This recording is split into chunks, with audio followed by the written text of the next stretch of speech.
Morning, everyone.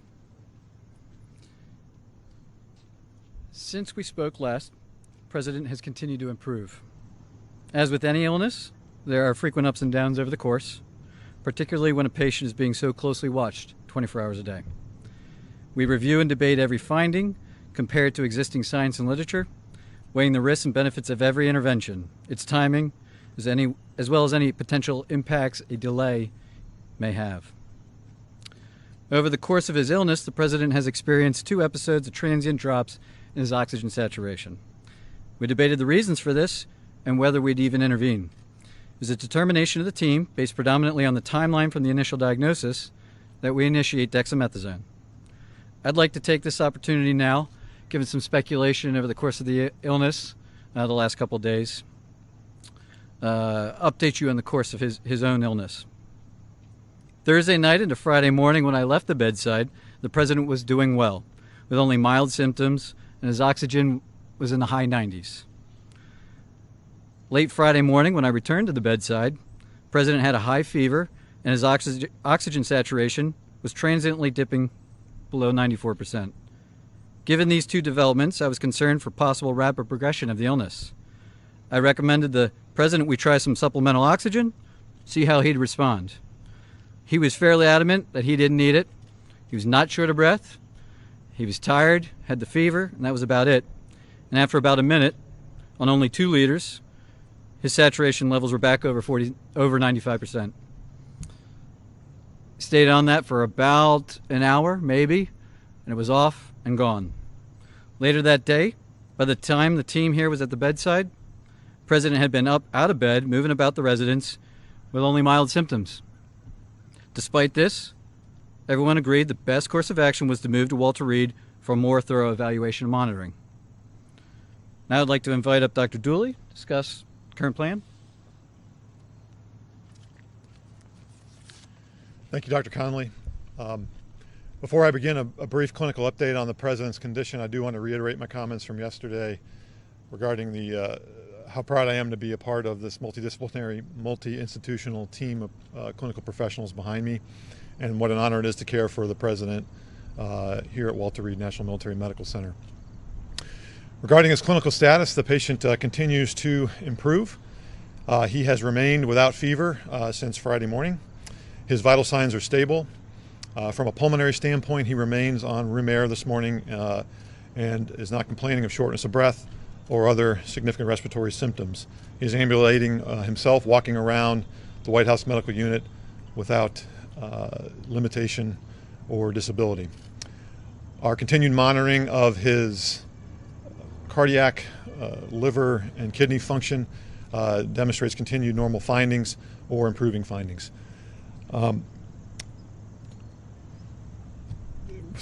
And I'll now turn it over to Dr. Garibaldi from Johns Hopkins to talk about our therapeutics and, again, our plan for the day.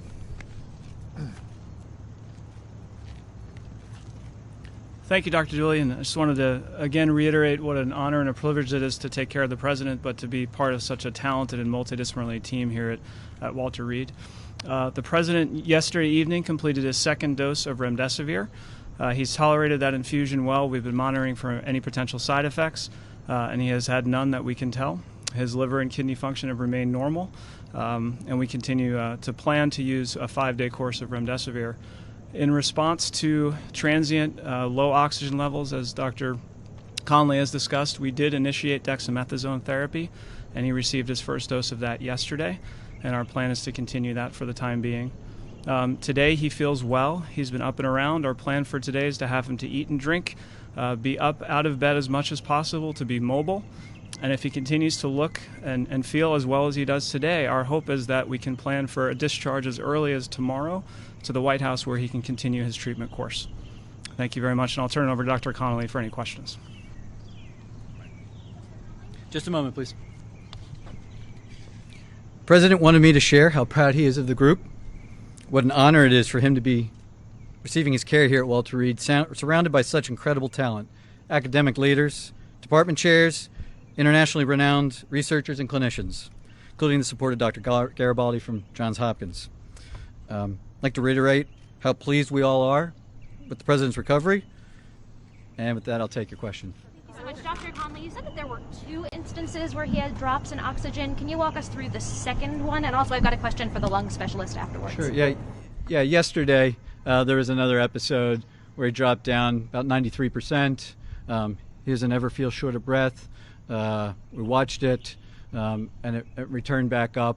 As I said, we evaluate all of these, and given the timeline where he is in the course of illness, we are trying to maximize everything that we could do for him, and we debated whether we'd even start it, the dexamethasone, and we decided that in this case, the potential benefits early on the course probably outweighed any risks at this time. Did you give him a second round of supplemental oxygen yesterday? I'd have to check with the nursing staff. I don't think that if he did, it was very, very limited, but he's not on oxygen, and the only oxygen that I ordered or that we provided was that Friday morning initially. And about what time was that yesterday? Yesterday. What was yesterday? You said the second instance. Incidents? Oh, it was over the course of the day. Yeah, yesterday morning. Dr. Conley, what is the president's current blood oxygen level? That's my first question to you, Dr. Conley. 98%. And what do the X-rays and CT scans show? Are there signs of pneumonia? Are there signs of lung involvement or any damage to the lungs? Yeah, so we're tracking all of that. There's some expected findings, but nothing of any major clinical concern. Sorry. Sorry. I wanted to ask if his oxygen level ever dipped below 90? We don't have any recordings here of that. That's right. What about at the White House? Yeah, what about here? What about at the White House or here? Anything below 90, just to follow up on her question? No, it was below 94%. It wasn't down into the low 80s or anything. No. So, okay, so on the dexamethasone, the Yeah. steroids, sir. Yesterday, you told us that the president was in great shape, had been in good shape and fever-free for the previous 24 hours. Minutes after your press conference, White House Chief of Staff Mark Meadows told reporters that the president's vitals were very concerning over the past 24 hours. Simple question for the American people. Whose statements about the president's health should we believe? So the chief and I work side by side, and I think his statement was misconstrued. What he meant was that 24 hours ago, when he and I were checking on the president, that there was that momentary episode of the high fever and that temporary drop in the saturation, which prompted us to act expediently to move him up here. Fortunately, that was really a very transient, limited episode.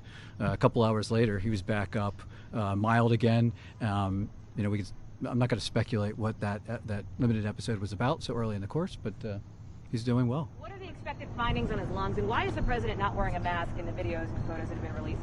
Well, the president wears a mask anytime he's around us, and we're all wearing our N95s, full PPE. He's the patient, and when we can, when he'll move out into to public, we move him out and around other people that aren't in full PPE. I assure you, he'll as long as he's still under my care, we'll talk about him wearing a mask. In a negative pressure room? And the room is negative pressure. I'm not going to get into the specifics of his care. Dr. Conley, what time on Thursday? We still haven't questioned, Dr. Conley. I'm sorry? The lung function question. Can you talk about that and what these expected I would findings? just share that, like every patient, we perform lung spirometry on him, and he's maxing it out. We told him, see what you can do, and it's over 2,500 milliliters each time. He's doing great. Yeah. Are your scans showing any irregularities in his lungs? Are there any obesities? Are there anything? To disclose that the president had been administered oxygen? It's a good question. Thank you. I was trying to reflect the upbeat attitude that the team, the president, that his course of illness has had. I didn't want to give any information that might steer the course of illness in another direction, and in doing so, it came off that we were trying to hide something, which wasn't necessarily true. So here I have it. He is the fact of the matter is that he's doing really well. That he is responding, and as the team said, if everything continues to go well, we're going to start discharge planning back to the White House. That's it. Thank you, folks. What time on Thursday did the president receive his first coronavirus rapid test? Could you please explain what you found on his lung scans?